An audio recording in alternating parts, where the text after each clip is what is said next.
네, 시청자 여러분 안녕하십니까. 충북 시사토론창의 구본상입니다. 오늘은 월간 뉴스 분석을 함께 하도록 하겠습니다. 지난 한 달 동안 보도된 수많은 뉴스 가운데서 주요 뉴스들을 간추려서 전문가들을 모시고 다시 한번 짚어보면서 다시 대안을 모색해 보도록 하겠습니다. 자, 오늘 토론을 함께 해주실 세 분 여러분께 소개해드리죠. 먼저 청주대학교 정치행정학과 진재규 교수님 모셨습니다. 안녕하세요. 네, 반갑습니다.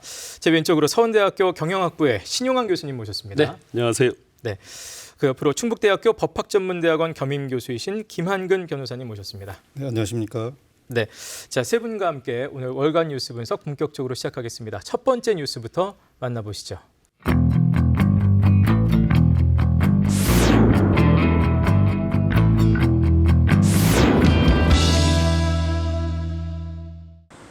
청주 오창의 한 아파트 단지. 방사능 가속기 유치 호재로 매매가가 1억 가까이 급등했지만 규제 이후에는 거래가 뚝 끊겼습니다. 한 달 만에 거래량이 10분의 1 수준으로 떨어졌고 고점 대비 수천만 원이 내려간 매물이 나와도 잘 팔리지 않습니다. 절망감. 진로를 고심하고 있는 업소들이 많이 있는 것 같아요. 거래량이 줄면서 아파트 매매 가격 상승률도 큰 폭으로 감소했습니다.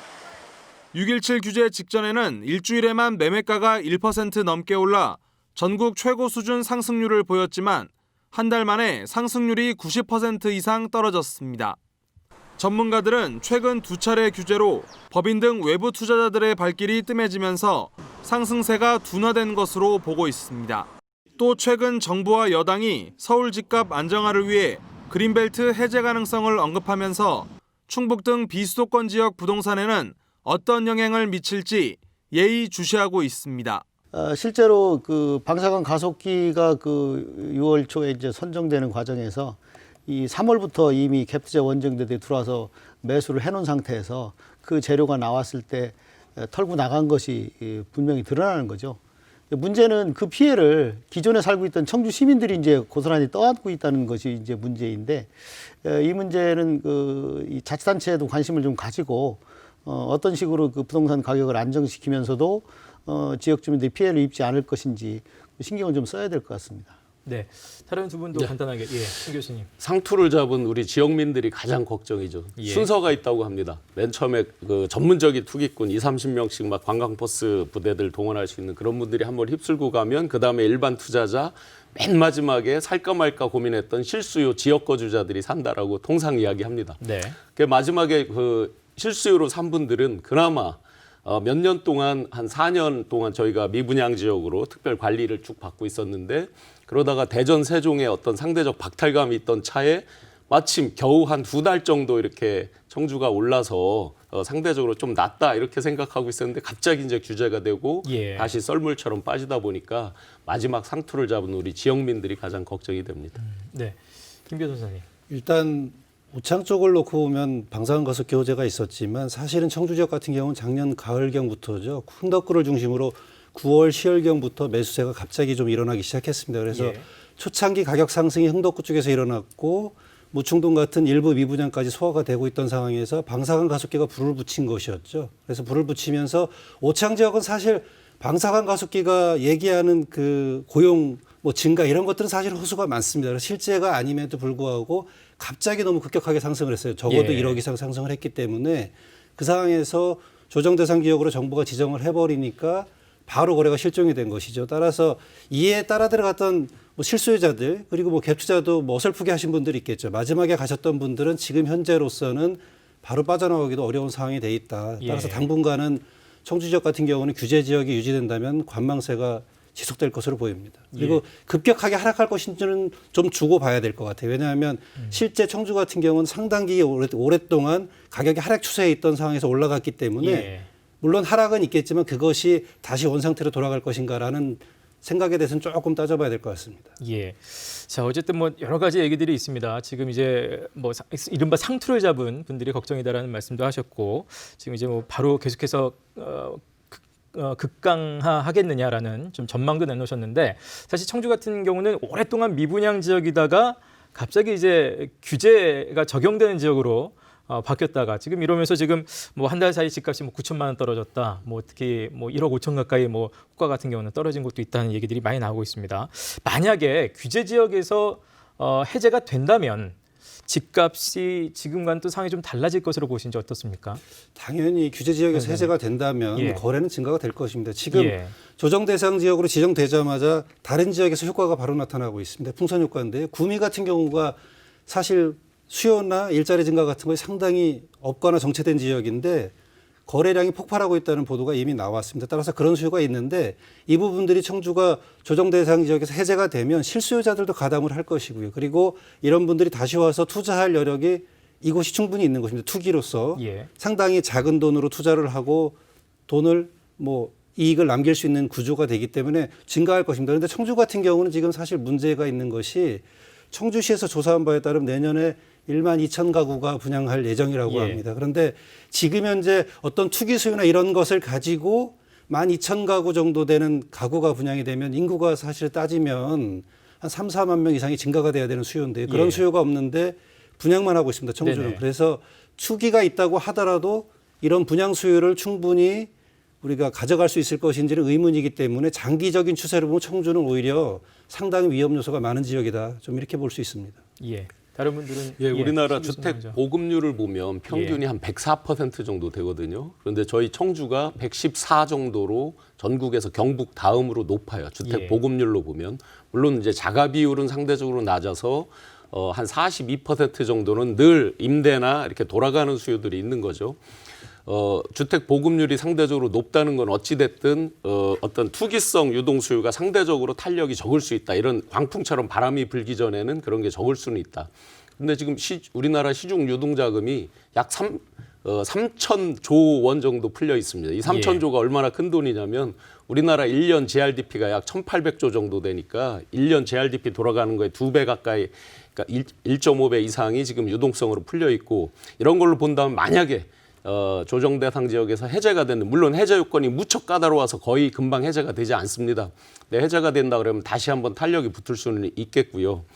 그런데 무엇보다 이제 이 조정 대상 지역이 될 때 아쉬웠던 점은 국토부에서 충북도에 하루 전날 물어봤다는 거 아닙니까? 언론에 보도들이 예. 돼 있지만 그래서 하루 전날 충북도에서 조정 대상 지역으로 묶어도 좋겠다라고 얘기를 했다는 거예요. 청주시는 물어보질 않았고요. 예. 근데 직접적으로 지금 조정 대상의 피해를 보는 건 청주시죠. 예. 예, 이런 거는 참 아쉬운 대목입니다. 예. 그러니까 이제 이런 그 투기 지역이나 투기 과열지구 또는 조정 대상 지역이라고 하는 것이 이제 부동산 과열을 억제하기 위한 여러 가지 제도인데요.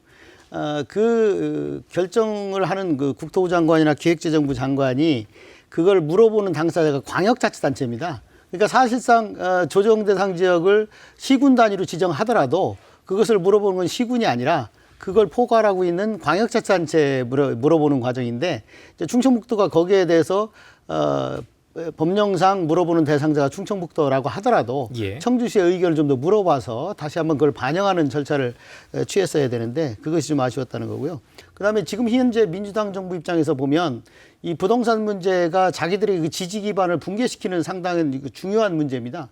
그러니까 미래통합당의 경우에는 상당히 이제 보수 지역 기반하고 있고 또 가진 사람들이 많이 기반을 갖고 있기 때문에 부동산 문제에 상당히 관대한 경향이 있지만 민주당 지지 기반은 중도층하고 이제 상당히 그 서민층들을 기반하고 있기 때문에 민주당 입장에서는 이제 수도권 지역에서의 부동산 광풍이 박탈감을 유발하고 또는 젊은 세대나 이제 그 서민층들의 그 좌절감 이런 것들을 유발하기 때문에 거기서 만들어진 부동산 규제 정책이 지방으로 옮겨 붙어서 전국화되는 것을 절대 좌시하지 않죠.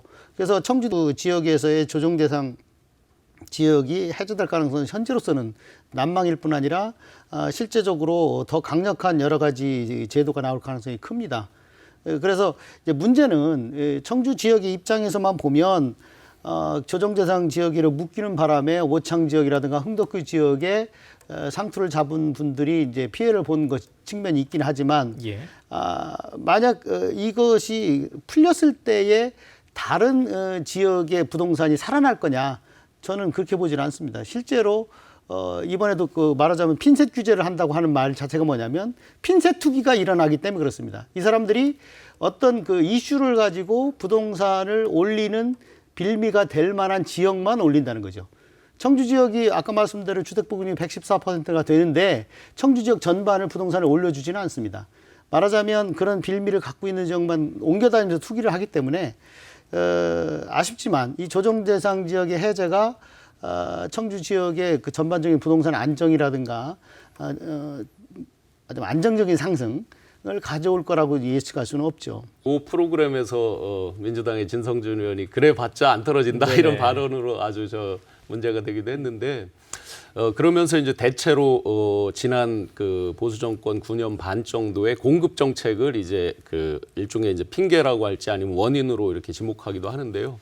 이 부동산 정책은 대한민국에서 종합적입니다. 심리와 뭐 수요 공급의 논리 하나로만도 해석이 안 되고요.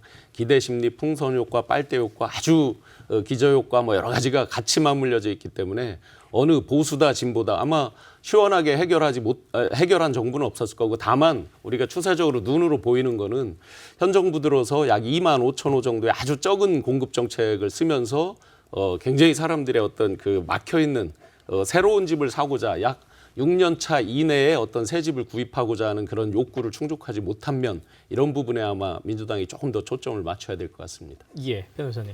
저희가 뭐 규제 대상, 조정 대상 지역에서 쉽게 해제된다 뭐 이런 생각을 하기보다는 사실 지금 이미 슈퍼여당에서 관련 법들을 신속하게 처리하고 있습니다. 그래서 빨리빨리 지금 뭐 상임위 논의 같은 것들이 절대 다수기 때문에 그대로 다 임대차 3법이라든가 관련 부동산 세법에 대해서 바로바로 처리가 될 예정이기 때문에요. 저희가 이런 규제나 조정 대상 지역이라고 하는 핀셋 규제들이 혹시나 사라질 수 있다고 예상을 하더라도 사실은 전체적으로 우리가 부동산에 대해서는 광범위한 규제, 특히 다주택자나 이런 것들에 대해서는 규제가 오히려 좀 더 세질 것이다. 지금 시 교수님께서 말씀하신 것처럼 워낙에 상대적 박탈감들이 있다 보니까 공급을 늘리는 측면의 정책도 반드시 하겠지만 예. 우리가 규제에 있어서도 틀을 기본적으로 변경할 것 같지는 않다. 이렇게 예상이 되고 있습니다. 예.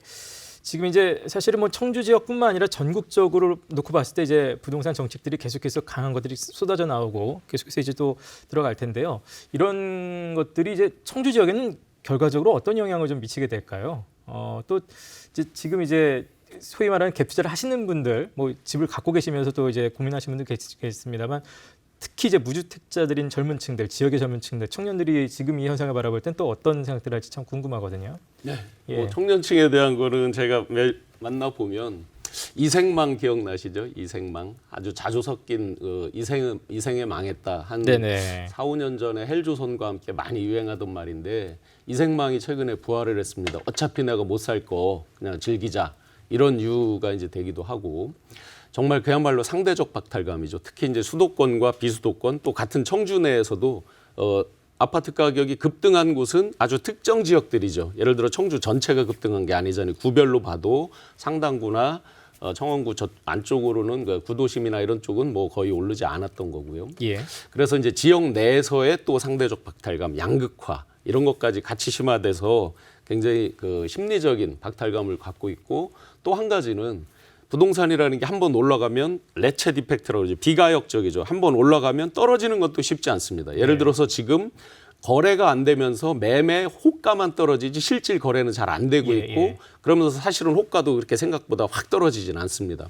그러다 보니까 올라갈 때 못 쫓아갔던 사람들이 거기서 느끼는 어떤 금방 또 안 떨어지니까 실수요 대기를 하고 있다가도 또 금방 안 떨어지니까 느끼는 박탈감. 예. 이런 전반적인 걸로 어떤 청년층뿐만 아니라 어른들까지 굉장히 실망하고 있는 모습들이죠. 네. 지금 부동산 문제는 청주 지역만 국한해서 보기가 사실 어려워요. 예, 예. 왜 그러냐면 전반적으로 수도권의 그 부동산 투기 열풍이 이제 지역으로 이제 올라온 것이기 때문에 그 근본적인 원인을 보면 아까 말한 대로 시동의 유동성이 널리 퍼져 있을 뿐 아니라 이자율이 상당히 낮아졌고 과거에 비해서 이제 그 이자율이 낮아지니까 대출을 통한 투기 수요들이 상당히 늘어나 있고 젊은 세대들의 투자 방식이라고 하는 것이 과거의 그 기성 세대들에 비해서 훨씬 더 공격적이라는 예. 측면도 있고 여러 가지가 복합적으로 작용하고 있는데 특히 문제가 되는 것은 서울 수도권의 인구 비중이 이제 지난번에 그 절반을 넘었었잖아요.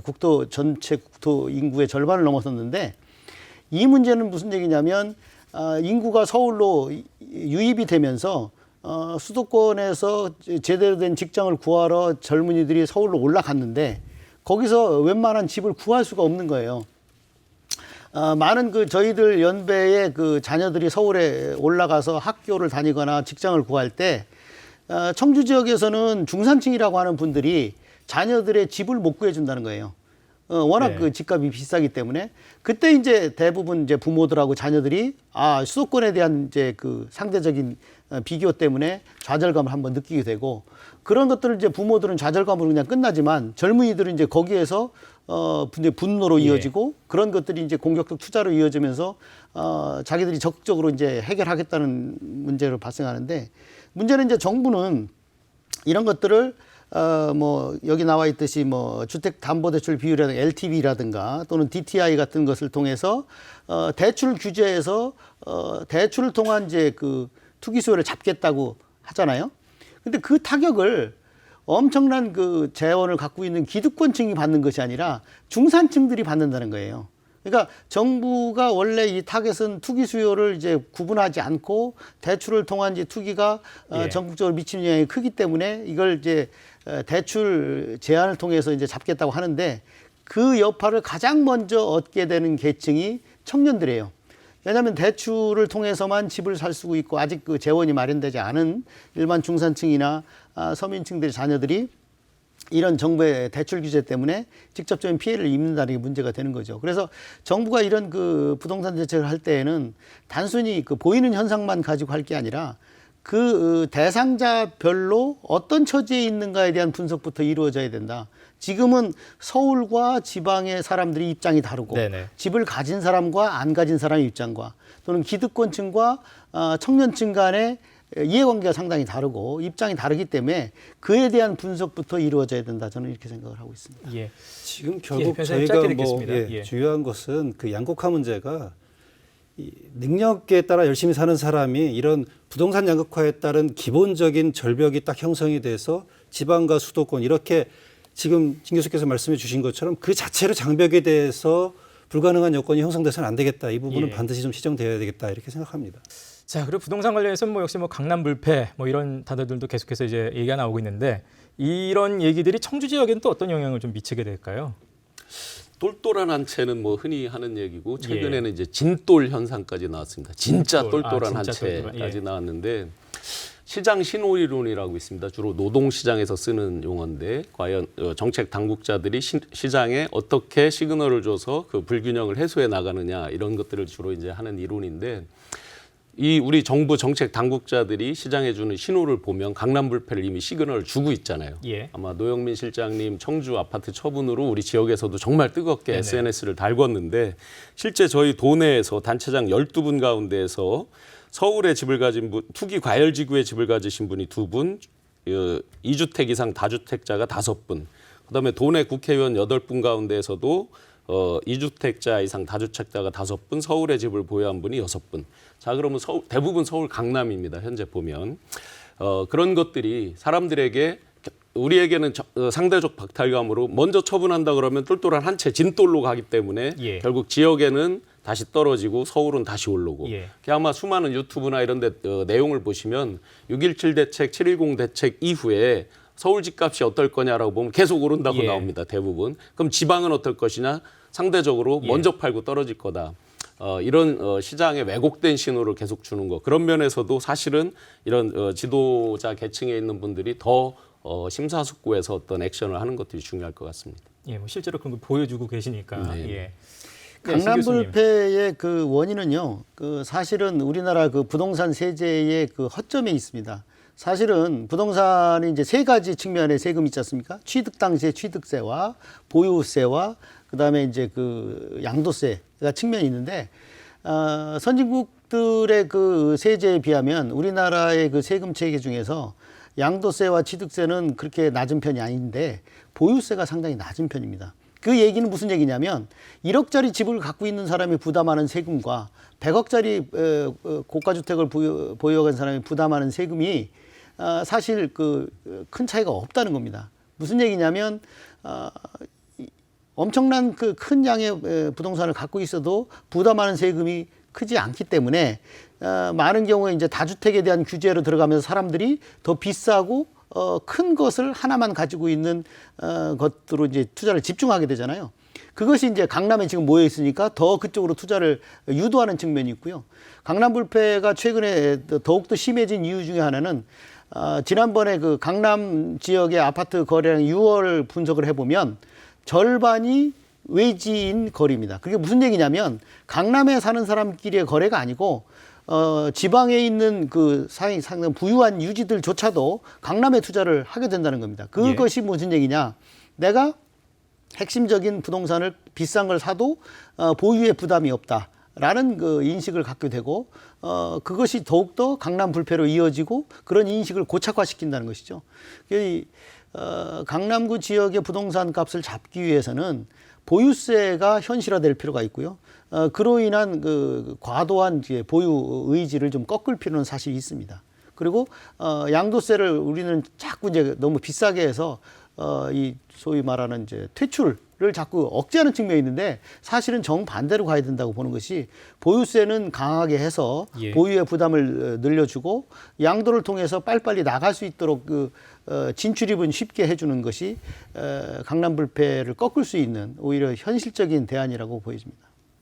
저도 진 교수님 말씀에 동의하는 것이 일단 지금 현재 정부 정책은 사실은 가지고 있으면서의 세금을 늘리는 방향이 있고 거래에 대한 세금도 상당히 늘리고 있습니다. 그런데 이 보유에 대한 세금이 늘어나는 폭은 사실은 우리가 과표하고 실효세율을 계산해 보면 그렇게 높은 수준이 아닙니다. 그런데 일부 언론에서는 지금 현재 발표된 취득세나 보유세만 가지고서도 종부세죠. 세율이 상당히 높은 것처럼 과장된 보도가 연일 쏟아지고 있어요. 그런데 사는 것과 파는 것 두 군데 모든 것을 다 맡고 있는 것이고 그리고 대출까지 다 이 세 가지 종착 규제를 하기 때문에 사실은 가지고 있는 거에 대해서 데미지가 많으면 자연적으로 팔게 됩니다. 그런데 이 파는 거에서 가져갈 수 있는 이득 부분은 우리가 정책을 좀 소화하기 위해서는 조금 양보를 좀 해야 되는 것 아닌가라는 생각이 있습니다. 그리고 강남 지역 같은 경우는 또 특징이 있어요. 사실은 사람이 모이는 것은 강남은 거주 인구에 비해서 주거 시설에 비해서 일자리가 절대적으로 많습니다. 그리고 정부에서 추진하는 대규모 양질의 일자리 좋은 곳은 다 강남에 모여요.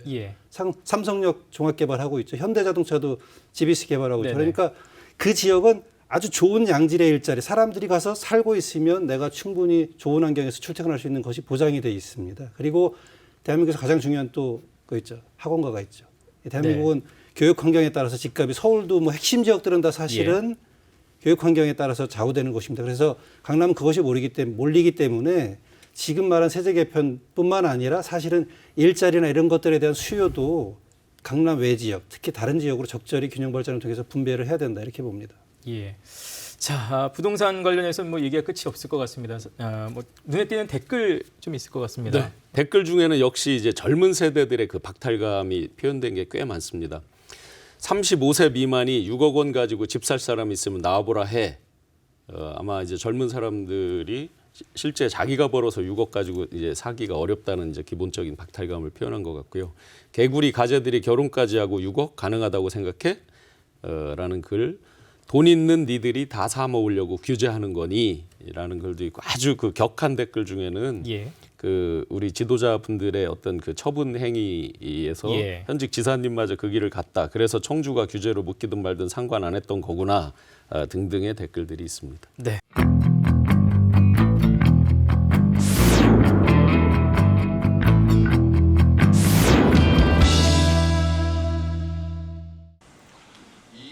상임위원장 선출을 비롯해 후반기 원구성에 들어간 충북도의회 본회의장. 관례상 사전 합의된 구성안을 형식적으로 추인하는 절차지만 이번엔 거듭된 이의 제기와 의사 진행 발언에 회의는 중단과 속개를 반복합니다. 정회를 선포합니다. 6개 상임위 가운데 도의장이 우선 상정한 상임위원장은 모두 5명. 이 중 과반인 3명에 대해 이의가 제기돼 이례적인 찬반 투표가 진행됐고 전체 32석 가운데 민주당이 27석인 전체 표결에서 2명이 부결되는 당내 반란이 벌어진 것입니다. 당내 주의를 마무리하지 못한 채 첫 의사봉을 잡은 박문희 의장은 난감한 표정을 감추지 못했습니다. 송구하다는 말씀을 먼저 드립니다. 실질적으로 여러 가지 의견을 제 나름대로다가 듣고 파악했습니다마는 후반기 의장 선출 당시부터 두 후보자를 중심으로 형성된 당내 그룹 간 갈등 때문입니다. 좀 상임위원장 구성이나 이런 그 측면에 있어서 좀 다소 좀 불협화음이 있는 것들은 좀 원만한 저희가 좀 논의 그리고 협의 이런 것들이 좀 부족했다 좀 이런 생각을 합니다. 도의회는 결국 대안을 찾지 못한 채 후반기 첫 본회의 산회를 선언했고 이에 따라 운영위원장이나 예결위원장 선출 등 후속 원구성 절차가 줄줄이 미뤄지는 파행이 불가피하게 됐습니다.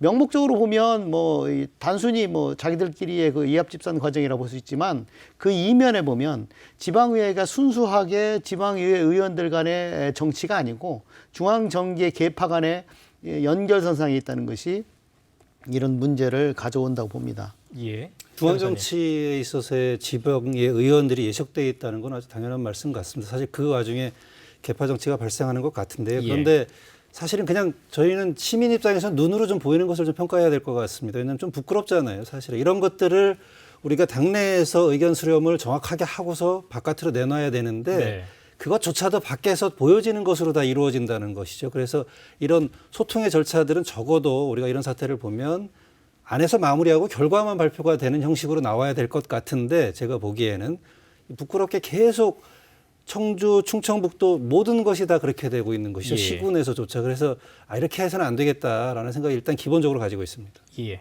신 교수님. 예, 그 한마디로 이전투구 진흙탕 싸움 참 씁쓸합니다. 그런데 그 원인을 한번 거슬러 올라가 보면 2018년 지방선거, 그다음에 지난 총선, 또 그 전에 대선, 소위 말해서 이제 스트레이트로 3연승, 4연승을 이렇게 달리면서 우리 도의회만 한번 보면 도의회 그 인적 구성을 보면 민주당이 도의회 전체 중에서 저기가 5분 빼고 네, 5분 빼고 전부 이제 민주당이고요. 시의회도 보면 39분 가운데 25분이 청주시의회 같은 경우 그렇고 충주시의회도 19분 가운데 12분이 이제 민주당입니다. 근데 제가 중앙정치에서 누구게 이런 얘기는 우리가 어떤 계파 싸움을 아주 신물나게 들었는데 지역에서 깜짝 놀랐습니다. 박모 의장계, 뭐 연모 의원계 등등등 지역에서까지 그런 말을 듣고 보니까 정말 더 씁쓸하다는 생각이 들고요. 그렇다면 과연 정당은 왜 존재하는가? 그럼 정당 내 민주주의, 어떤 정당 내에서의 대화 타협 이런 것들은 어디로 실종됐는가? 다시 한번 지역민들을 굉장히 무섭게 알고 다시 한번 돌아봐야 될 때인 것 같습니다. 예. 지금 이제 나온 얘기들이 뭐 세력 계파 간의 어떤 다툼, 또 당내 소통의 문제, 또 뭐 어떻게 보면 외부에서 볼 땐 감투 싸움 때문에 저런 거 아닐까라는 얘기들도 합니다. 드러나 있는 문제점들은 어떤 것들을 더 지적을 할 수 있을까요? 제가 보면 일단 사실 코미디 같은 행태까지도 보였어요. 계산근우의 사례를 살펴보면 전반기 의장을 맡았던 분이 본인을 제외한 나머지 민주당원들이 다른 분을 추대를 한 것이죠. 이번에 이분이 가겠습니다. 그러니까 왜 나 없이 이런 것을 했어? 라고 하면서 갑자기 미래통합당 2분과 무소속 1분하고 손을 잡습니다. 그러다 보니 의원이 몇 명 되지도 않아요. 4대 4가 된 것이죠. 그래서 3번의 투표 끝에 본인이 연장자로서 다시 당선이 돼서 나가고 그 후에 제명이 되셨다고 해요. 과감하게. 의장 자리를 가지고 이제 당내에선 제명이 된 것이 이런 당내에 대한 절차적 소통이 전혀 없었다는 문제는 극명하게 드러나고 있고요. 그다음에 저희가 다수당이 의장을 가져가는 건 당연한 거예요. 어쩔 수 없는 건데 부의장에 대해서 소수당에 대한 배려가 있었느냐라고 살펴보면 충북 지역 전체를 살펴보면 한 20몇 석의 부의장 자리가 있습니다. 그런데 실제로는 한 4군데죠. 다행인 것은 충청북도 의회는 부의장 자리를 한 석을 배려한 것으로 알고 있습니다. 그래서 전체적으로는 지금 중앙정치처럼 중앙에서도 사실은 부의장 자리는 배려하는데 이 지역에서는 절대 다수당 지위를 이용해서 부의장마저도 사실은 배려한 것이 없다. 거의 그런 부분이 너무 아쉬운 것 같습니다. 예.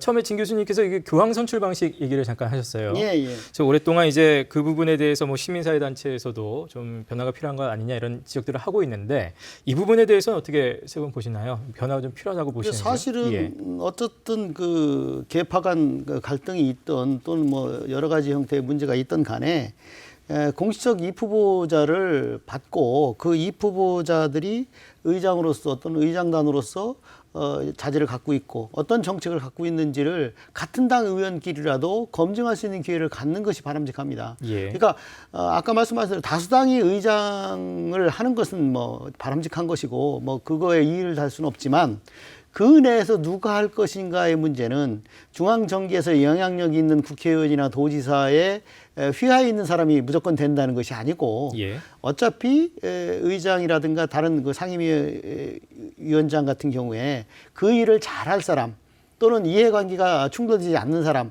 이런 사람들이 나와서 그 사람들이 할 수 있는 역할을 한번 보여주고 그것을 의원 동료끼리 검증하고 이런 절차를 통해서 문제가 해결될 수 있도록 그런 절차를 공개적으로 좀 해야 될 필요가 있고요. 그래야만 그 결과에 대해서 수긍을 하게 된다는 거죠. 지금처럼 개파간 또는 담합에 의해서 이제 이합 집산을 하게 되면 그거에 처음에 수긍했던 사람들도 제가 됐네? 그러면 내가 못할 게 뭐가 있지? 이런 식이죠. 말하자면 상대방의 자질에 대해서 수긍하지 않는 예. 그런 사람들이 이제 그 권력을 쥐게 되면 그렇지 않은 사람들이 이제 불만을 갖게 되기 때문에 적어도 공식적 이입 후보자를 내고 그 사람들의 정책관이나 자질을 검증할 수 있는 공개적인 절차는 도입하는 것이 필요하다 이런 생각입니다. 예. 신 교수님. 네. 그 이제 기존에 보면 이런 개파가 왜 생길까? 그럼 중앙 정치 역량도 크겠죠. 그래서 정당에서의 어떤 그 내려오는 어떤 하부 구조, 공천 구조 이런 것들하고 또 맞물려 있다고 보고요. 그다음에 교황 선출 방식 같은 경우는 사실은 결론이 날 때까지 무제한 토론을 해서 마지막 결론을 내린다. 꽁클라베라고. 그런데 그게 어떤 높은 도덕성이나 어떤 사회적인 그런 윤리의식 같은 게 높은 분들에게는 아주 쉽게 적용될 수 있지만 네네. 정치라는 건 현실이잖아요. 상대가 있고 수도 없는 이합 집산과 갈등 구조가 있는데 과연 여기서 그러면 교황 선출 방식이 맞는 거냐. 예. 그러면 실제 지금 우리 도의회뿐만 아니라 뭐 국회든 어디든 하는 게 진짜 교황 선출 방식이냐.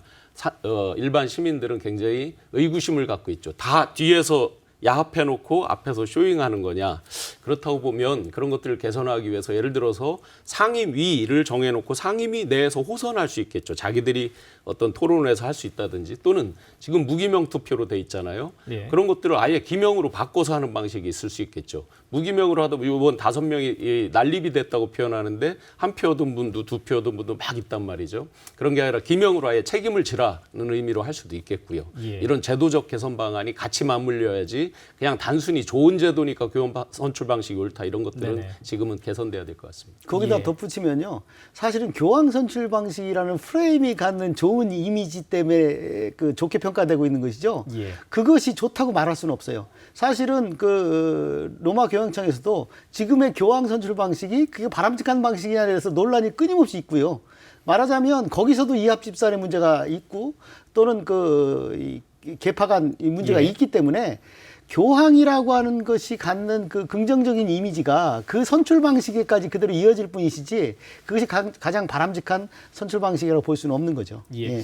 자, 지금 이제 이런 원구성 문제 등등 해서 이런 게 자칫하면 기초의회에 대한 뭐 무용론까지도 피로감까지도 호소할 수 있는 부분이기 때문에 분명히 변화 노력은 필요해 보입니다. 지금 이제 교황 선출 방식에 대한 얘기 나왔습니다만 그밖에 어떤 노력이 좀 필요할지 덧붙여 주신다면 예, 변호사님. 저희가 뭐 계속 말씀하지만 교황 선출 방식 같은 경우에는 인간의 가장 합리적 이성적 단계를 전제로 하고 있는 제도 같습니다. 그래서 굳이 성직자라고 하더라도 지금 문제가 계속 발생할 수밖에 없는 수준의 힘든 제도인 것이죠. 다 목적을 달성해. 그렇다면 결국 저희들이 할 수 있는 건 딱 하나뿐이 없는 것 같아요. 공개적으로 후보를 등록하고 공개적으로 토론한다. 예.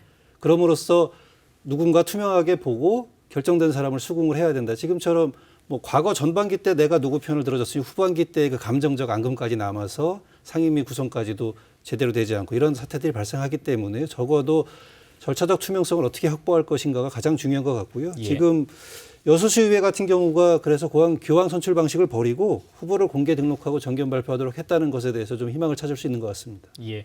다른 분들 덧붙이신 말씀. 예, 공개라고 하는 것이 왜 필요하냐면요. 아까 말씀한 자질과 정책관뿐 아니라 이해관계의 그 충돌 문제를 미리 볼 수 있다는 겁니다. 뽑은 다음에 이제 보니까 그 사람이 건설위원회 상임위원장을 맡았는데 건설업체를 운영하고 있다든가 이런 것들이 이제 예. 나중에 발생하기 때문에 중도 하차의 문제가 발생하잖아요. 그러니까 처음부터 어떤 사람이 출마를 하고 그에 대해서 기명투표를 하게 된다고 하면 이 사람이 정책관뿐 아니라 네. 이해관계 충돌 문제를 사전에 검증할 수 있다는 점에서 의미가 예. 있습니다. 결국은 이게 자리 싸움으로 비춰지잖아요. 그럼 왜 자리 싸움을 할까? 자리가 주는 특권이 있기 때문이겠죠. 또 다음번 어떤 선거에 출마할 때 또 더 유리한 국면도 있겠고요. 그러면 이제 어떤 특별 활동비라든지 업무 추진비라든지 이런 여러 가지 이제 특권 내지 특혜들이 있잖아요. 예. 이런 부분들을 과감하게 줄이든지 아니면 완전히 시민들에게 어떤 사용 내역까지 공개를 해서 투명성을 확보한다든지 하면서 어떤 그 자리가 주는 특권을 좀 줄인다면 그런 자리 싸움에 대한 것들이 조금 더 좀 줄지 않을까 하는 생각도 있고요. 그다음에 사실은 지난 회기에 보면 어떤 인사청문 제도라든지 또는 외유 의원님들 외유가 하는 국외 출장 이런 것들을 예. 홈페이지에 전체 일정을 공개하게 한다든지 여러 가지 좋은 일들이 있었거든요. 그런 긍정적인 측면을 좀 더 부각할 수 있도록 더 노력해 주는 게 필요할 것 같습니다. 예. 관련해서 혹시 시민들의 댓글 좀 있을까요? 제가 예, 뭐 댓글을 많이 찾아봤는데 댓글보다는 광주 서구 사례가 좀 특이한 게 있어서 기사 예. 제목을 한번 찾아봤습니다. 그 제목이 화합과 연대의 통쾌한 반란, 광주 서구의회 사당제 원구성이라는 제목이었는데요. 예. 내용을 살펴보면 13명 중 민주당이 9명인데 민생당 1명, 진보당 1명, 무소속 2명이에요. 그런데 이 4개 정당과 무소속에서 한 분씩 다 상임위원장 자리를 차지한 것이죠. 예. 물론 비하인드 스토리는 있습니다. 왜냐하면 민주당에서 당내 의견을 무시하고 다른 분이 의장으로 나왔기 때문에 결과적으로는 상당히 센세이션한 것처럼 됐지만 이 당내 의견을 무시한 동조한 예. 네 분들은 사실은 제명이 됐습니다. 예. 어찌됐든 이렇게 결과적으로 그 모든 소수당까지 다 상임위원장에게 적절히 감으로써 이분들이 뭐 자리 배정을 한 건지는 잘 모르겠어요. 그러니까 예. 결과만 놓고 평가하자면 좀 괜찮은 기사 아닌가 이렇게 봅니다. 예. 우리 정치에 대한 아마 냉소를 표현한 것 중에 지방의회도 이제 국회 따라가는 건가 네. 시민의 대변자로 배지를 얻은 값을 분명히 하길 바란다. 그다음에 아주 아마 이건 민주당 다수 쪽의 비판인 것 같은데 권력에 취했냐 네. 또 막장 드라마보다 더 재밌다 이런 댓글도 있습니다. 네.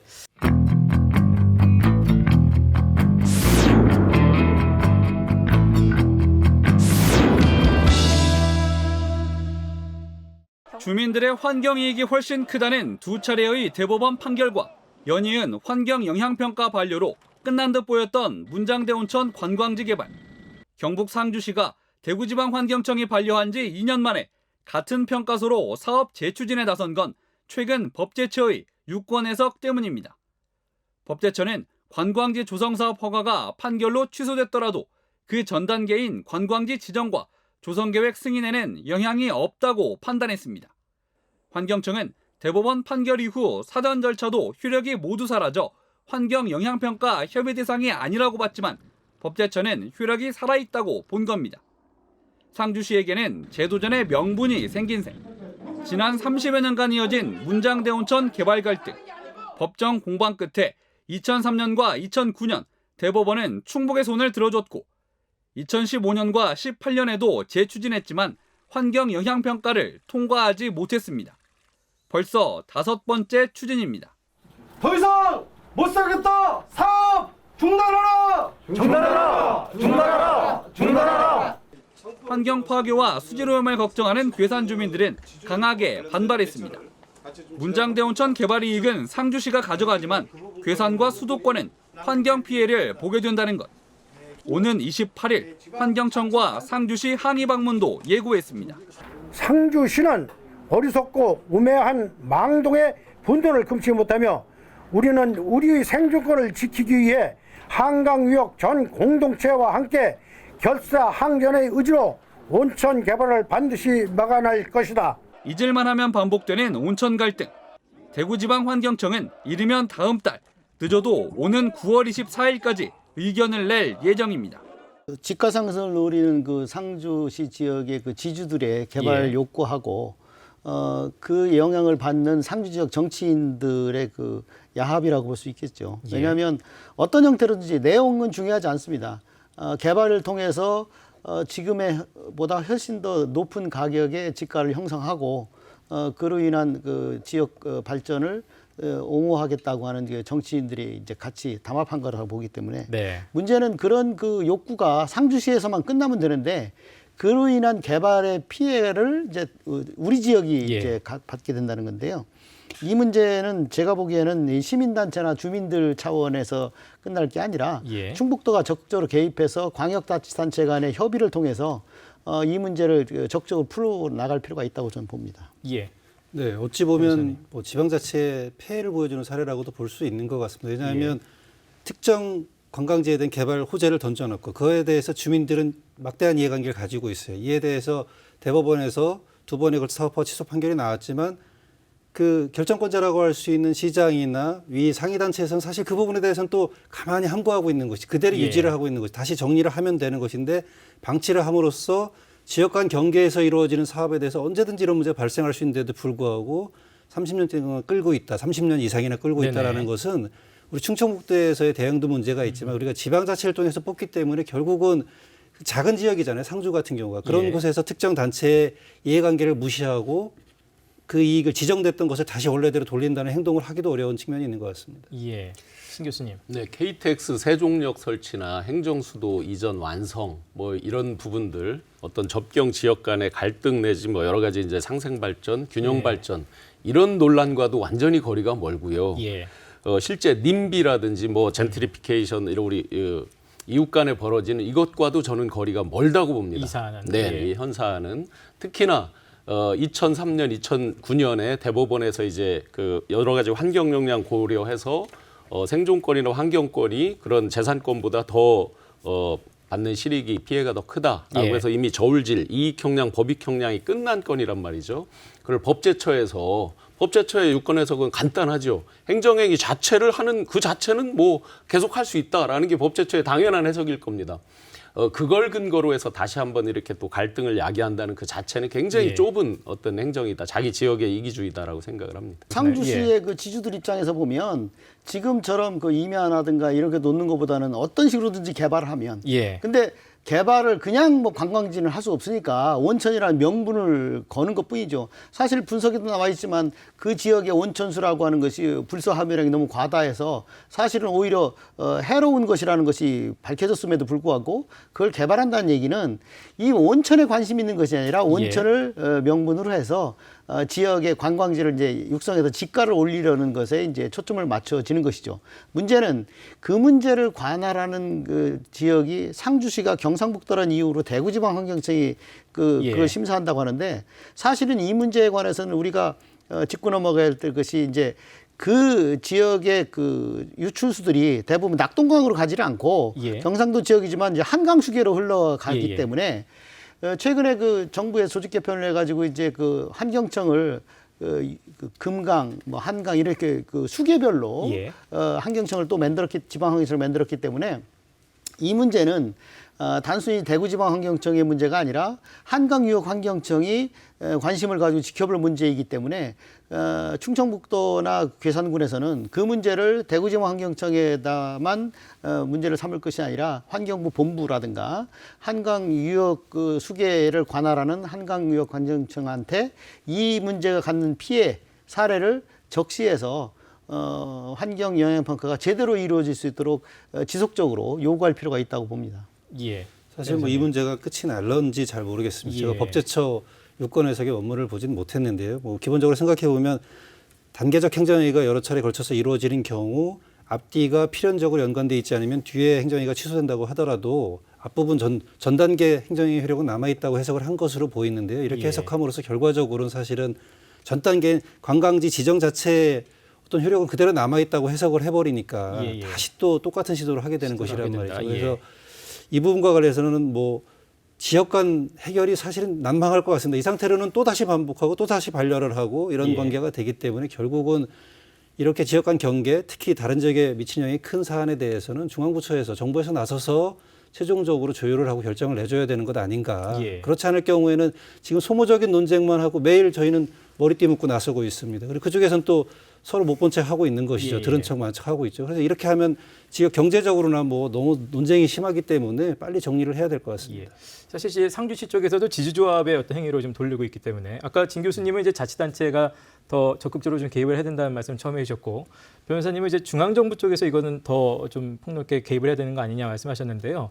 뭐 포함해서 대부분의 경우 아까 말한 대책까지 경계선상에서 일어나는 행정행위라든가 개발행위 같은 경우에는 대개 그 광역권 행정협의회라는 데가 있어서 조절을 하게 돼 있죠. 그런데 이 문제는 괴산군하고 상주시가 합의하기에는 이미 늦었어요. 그러니까 충청북도와 경상북도가 해결할 수 있는 광역권 행정협의회를 개최해서 도지사가 결판을 낼 수 있는 방법을 모색하는 것이 훨씬 효율적이라고 저는 봅니다. 특히나 이 지금 이제 온천 개발 같은 경우는 유역 공동체라는 관점으로 한번 관점을 달리 보면요. 단순히 어떤 경제적 이익이나 뭐 균형 발전이나 뭐 상생이나 이런 차원을 다 떠나서 이게 이제 충주 달천의 원천이기도 하고 남한강 흘러서 결국 한강까지 간단 말이죠. 예. 아까 한강유역 환경청도 우리가 입장을 또 정리를 해야 된다고 말씀 주셨듯이 그렇다고 보면 결국 수도 서울에 사람들의 취수원까지도 가는 거고 22,000톤의 그 온폐수가 나온다고 하는데 그런 것들이 다 아마 굉장히 영향을 수도권까지 미치겠죠. 그렇다고 보면 유역 공동체라는 관점으로 보면 경북이나 우리 충북뿐만 아니라 경기, 서울까지 같이 영향을 미치는 거기 때문에 당연히 중앙정부가 개입을 해야 된다고 보고요. 인구 10만의 지금 거의 주로 농업 인구 위주로 되어 있는 상주시 입장에서 어떤 지역 경제를 활성화하기 위해서 자꾸 그런 소위 개발업자들의 논리를 갖다 앞에 이렇게 두고 하는 그런 부분은 뭐 지역 발전을 위해서 자기들은 노력한다고 하지만 그들이 또 공교롭게 예를 들고 있는 게 저희 수안보 온천이거든요. 근데 수안보 가보시면 우리나라 온천 대다수의 온천 도시가 그렇듯이 아주 잘 된다는 데는 없습니다. 그런 걸 일부러 아마 저희 지역 모델을 갖다 대면서 벤치마킹 하듯이 아마 논리를 만들기 위해서 그러는 것 같은데 좀 많이 옹색하다고 생각합니다. 중앙정부, 지방정부 다 같이 아마 협력 체계가 돼야 될 것 같습니다. 이 사건과 관련해서는 과거의 판례 내용을 한번 살펴볼 필요가 있는 것 판례 같습니다. 한번 과거 짚어주시죠. 짧게만 읽어보면요. 과거 대법원에서 이 사건 관련해서 신월천 달천 주민이죠. 원고들의 환경상 이익은 사업허가 처분으로 인하여 참가인이나 행릉객들이 가지는 영업상의 이익 또는 여가 생활에 향후라는 이익보다 훨씬 우월하다고 판단했습니다. 훨씬 우월하다는 것은 그 당시 기준으로도 비교영향하기 어렵다는 것이에요. 그런데 우리가 중요한 것은 나라가 발전하고 선진국으로 들어갈수록 환경 문제가 더욱더 민감해지고 있습니다. 우리가 황사도 있고 지금 현재 전염병 사례도 있지만 기준은 더욱더 엄격해지고 있는 것이 똑같은 상황이라고 보면 과거의 대법원 판결보다 환경 문제에 대해서 더 엄격하고 중요한 기준이 들어가고 있고 지금 현재 주변의 개발행위에 대해서 대법원에서는 재량권을 환경 문제에 대한 유리한 쪽으로 재량권을 많이 인정해 주는 추세입니다. 따라서 똑같이 놓고 보더라도 사실은 환경영향평가를 통해서 통과해서 어떤 사업을 인허가 받는다? 어렵다고 보입니다. 이런 판례를 봤을 때도 그러네요. 이 문제는요. 그 괴산군 주민이라든가 충청북도 주민들이 반대하는 이유는 이제 하천 오염이라든가 이런 것들을 문제 삼는 것이기 때문에 충청북도 입장에서 보면 이 문제를 그냥 경상북도와 대구지방환경청의 문제로 넘어갈 것이 아니고 경기도나 또는 그 환경유역 환경청이라든가 이런 식수원의 오염이 가져올 파장을 겪게 되는 지역과 연합을 해서 문제를 풀어가는 것이 전략적으로 볼 때 훨씬 효과적이라고 봅니다. 눈에 띄는 댓글 혹시 있으면 마지막으로 짧게 네, 짚어보겠습니다. 아마 반대 입장 우리 충북분이 쓰신 것 같습니다. 부곡화에도 문 닫는 판에 뭔 뜬금없는 온천이요 이라는 글이 있고요. 아마 이제 그 행정 당국을 질타하는 것 중에 충북도청, 괴산군청 깊이 반성해라라는 댓글도 있습니다. 자, 오늘 월간 뉴스 분석으로 함께했습니다. 세 분 감사드리겠습니다. 고맙습니다. 네. 자, 전문가들과 함께 풀어본 월간 뉴스 분석, 저희는 앞으로도 지역의 뉴스를 더 깊이 있게 들여다보고 현실적인 대안을 찾기 위해서 더 노력하겠습니다. 시청해주신 여러분 고맙습니다.